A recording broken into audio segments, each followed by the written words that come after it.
going to look at today is the injection system, oil injection on an old Saab two-stroke, and there's a lot of mystery about this. This is a gear-driven pump. It almost can't go bad. I have seen them clog up a little bit with oil in the reservoir go bad, but for the most part, they're pretty robust.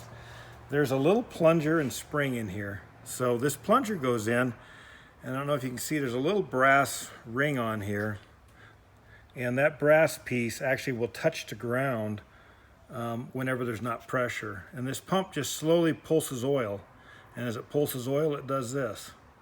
And as it moves off ground, your test light or your relay will lose its signal. So, whoops, what I'm going to do is show you what it looks like on a car. So what I've done here now is I have hooked a test light. So we've got the yellow lead down there on the oil pump, and I know that runs up to my relay, to my other yellow wire on the relay. So I unhook that, hook it to a test light. That's going to be your ground. Here's my fuel pump lead, so I can test here to see if this is going to work. So I'm going to start the car up. If it's working properly, that light should slowly blink on and off. And you can actually tie a little LED light or incandescent light right to that ground wire, that yellow wire that comes off the pump, right there at your relay. You can put your own little light in there, and it'll pulse every 3-4 seconds. So let's see what happens.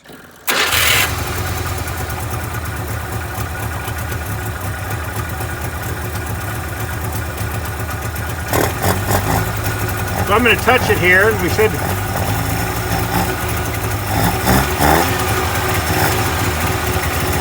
So now I've lost ground. Now it's back with ground. So right now it's not pulsing. Now it's pulsing oil. And that's really all you have to do to test these. So that's a pretty simple little test to see if your oil pump's working. It takes, gosh, I don't even know how long for these old relays to actually activate, a couple minutes, something like that.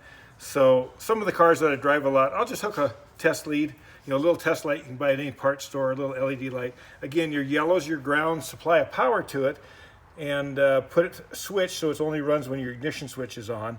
And as long as that pulses, just like you saw this light, you're good to go. The odds of something going bad inside of here are really rare, and I've taken these apart. They're just gear driven, so they really don't go bad. Sometimes if I think I got a lot of contamination, I have pulled the pump out and just kind of rinsed it, tipped it upside down and rinsed it. I've not seen them clog all the way through. I'm sure they could, but you can test these real easy too. There's the test port. And if you have them off on the bench, and I've got another video on the website that shows how to test those.